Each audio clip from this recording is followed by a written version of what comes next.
নমস্কাৰ, মই গীতাঞ্জলি পুনৰবাৰ সকলোকে মোৰ চেনেললৈ স্বাগতম জনাইছোঁ। আৰম্ভ কৰিছোঁ আজি বহুত দিনৰ মূৰত এটা ব্লগ। আশা কৰোঁ সকলোৱে শেষলৈকে চাব আৰু কমেণ্টত লিখিব কেনেকুৱা লাগিলে।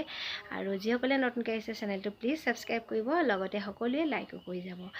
আৰু বহুত দিনৰ মূৰত ব্লগ আৰম্ভ কৰিছোঁ। মোৰ জ্বৰ হৈ আছিলে, সেইকাৰণে ব্লগ আৰম্ভ কৰিব পৰা নাছিলোঁ আৰু কোনো ধৰণৰ ভিডিঅ' বনোৱা নহ'ল যে মই এতিয়া অকণমান ভাল পোৱাৰ পিছতে দি দিম। সেইকাৰণে আজি মই আৰম্ভ কৰিছোঁ আৰু আজিয়ে দিম। আজি এতিয়া দুপৰীয়া হ'ল, এতিয়া পাকঘৰলৈ যাওঁ, তাৰ আগতে আৰম্ভ কৰি দিছোঁ ব্লগটো।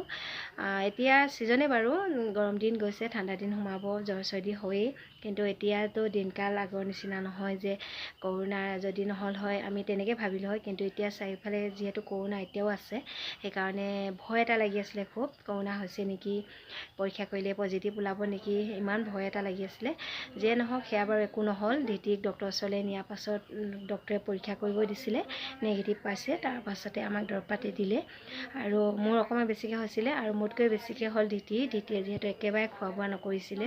5 দিনৰ পিছত আজি অকণমানকৈ ভাত আৰু ৰুটি খাইছে, সেইকাৰণে মনটো অলপ ভাল লাগিলে। সেই আজি মই আৰম্ভ কৰিছোঁ ব্লগটো। এতিয়া মই দুপৰীয়া হ'ল, ভাত পানী বনাই লওঁগৈ, চিম্পুলকৈ কিবা এটা বনাম আৰু খাম। যিহেতু সকলোৱে আমি বেমাৰৰ পৰা উঠিছোঁহে, খোৱাৰ ইমান এটা মন নাই, তথাপিও খাবতো লাগিবই। আৰু ভাত পানী খাই লৈ অকণমান জিৰাই এফালে যাম, কলৈনো যাম আপোনালোককো দেখুৱাম। গতিকে কি বনাম কি নবনাম সেইখিনি নেদেখুৱাওঁ, কিন্তু ক'লৈ যাম সেয়া দেখুৱাম। গতিকে চাই যাব আজি ব্লগটো। তেতিয়াহ'লে আৰম্ভ কৰা হওক। আজি বহুত দিনৰ মূৰত ওলাইছোঁ বাহিৰলৈ মানে যাওঁ অকণমান ওলাই, বস্তু কেইটামান আনোগৈ। আৰু আজি বতৰটো অলপ ভালেই হৈছে, ডাৱৰীয়া। মাস্ক চাস্ক লৈ লৈছোঁ, পিন্ধিম আৰু। আজি ভাবিছোঁ অকণমান দোকানলৈ যোৱা চলে অকণমান ব্ৰহ্মপুত্ৰৰ ফালে ফুৰি আহিম। যদি যাওঁ দেখুৱাম। মথাউৰি পালোহি, এতিয়া ওপৰলৈ উঠি আহি আছোঁ। মথাউৰিটোতে মাজে মাজে আহি এনেকৈ আমি খোজকাঢ়োহি পাছবেলা আহি খুব ভাল লাগে। আৰু বহুত মানুহ আহে এনেকৈ খোজকাঢ়িবলৈ ইয়ালৈ। আৰু এয়া মথাউৰিৰ ওপৰত উঠিয়েই এয়াই হৈছে ব্ৰহ্মপুত্ৰ বুলি ক'লেও মেইন সুঁতিটো আছে, মাজত আৰু চাপৰি আছে, সিপাৰে আছে। মই ইমান দূৰলৈ গৈ নাই পোৱা। আৰু খৰালি দিনত এইটো সুঁতি ইমানকৈ পানী নাথাকে, এতিয়া বাৰিষা, সেইকাৰণে পানী ভৰি আছে বাৰু।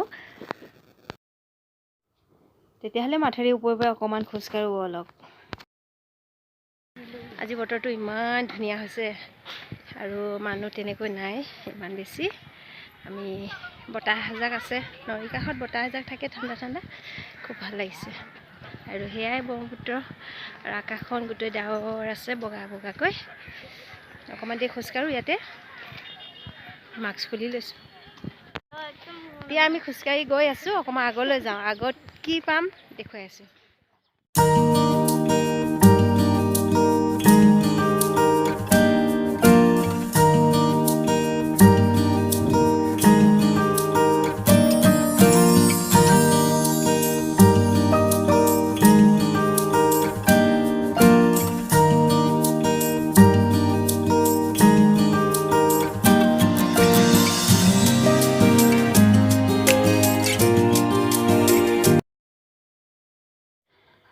আহি পাই গ'লোহি DTP ডাইক, মানে এইটোৱে আমাৰ সীমা। ইয়াৰ পৰা আগলৈ নাযাওঁ, আগলৈ গৈ শেষ কৰিব নোৱাৰি, বহুত দূৰলৈকে আছে। কিন্তু ইয়াৰ পৰা আমি উভতি যাম। উভতি যোৱাৰ আগতে কিবা এটা খাওঁ।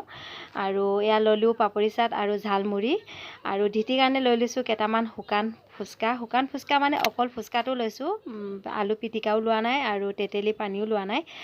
ধিটিয়ে তেনেকৈ খাম বুলি ক'লে, সেইকাৰণে তাৰ কাৰণে লৈ লৈছোঁ কেইটামান। আৰু এতিয়া আমি খাই দুইজনে উভতি আহি আছোঁ। আৰু উভতি আহি থকা ৰাস্তাটো অকণমান দেখুৱাই আহিছোঁ। এয়া বিশাল ব্ৰহ্মপুত্ৰ, আৰু কোনোবাই ইয়াত বৰশীয়ে মাছ ধৰি আছে নৈ পাৰত। আৰু এয়া ডাৱৰবোৰ একেবাৰে তলত মাটি। আমি উভতি আহি আছোঁ, বহুত দিন অহা নাছিলোঁ, আজি খুব ভাল লাগিলে আহি। আৰু এতিয়া মানুহ আগতকৈ অকণমান বাঢ়িলে। এতিয়া আমি প্ৰথম আহোঁতে মানুহ তেনেকৈ নায়েই বুলিয়ে ক'ব পাৰি। এতিয়া মানুহ মথাউৰিলৈ আহিছে আৰু অকণমান দেৰিকৈ আহে।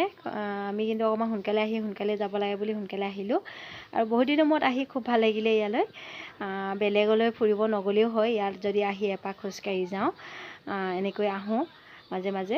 যদি আপোনালোকে ওচৰে হয় তেতিয়াহ'লে আহিবচোন, যদি নাই আহা।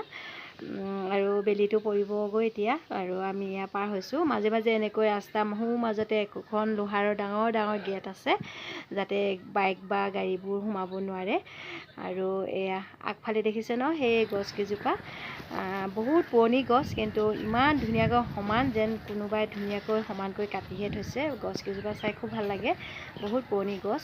আৰু এতিয়া আমি বেছি আগলৈ নাযাওঁ, আমি নামি যোৱা ৰাস্তাটো পালোহিয়ে। ইয়াৰ পৰা আমি নামি যাওঁ। আমি এয়া মাথৰিৰ পৰা এইবাৰ নামি আহি আছোঁ, একেবাৰে চিধা এইবাৰ ঘৰলৈ যাম।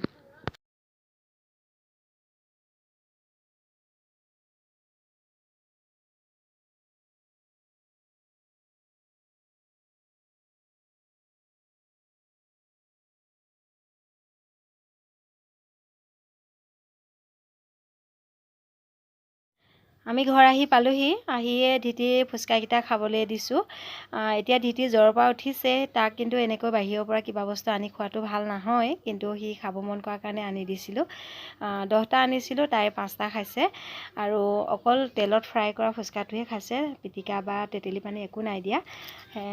আৰু এতিয়া মই তাৰ কাৰণে উপযোগী বস্তু এটা দিছোঁ, এয়া ডালিম। আৰু এই ডালিমটো সি খাওক। লগতে মই আজি ব্লগটো ইমানতে সামৰণি মাৰিছোঁ। Bye bye.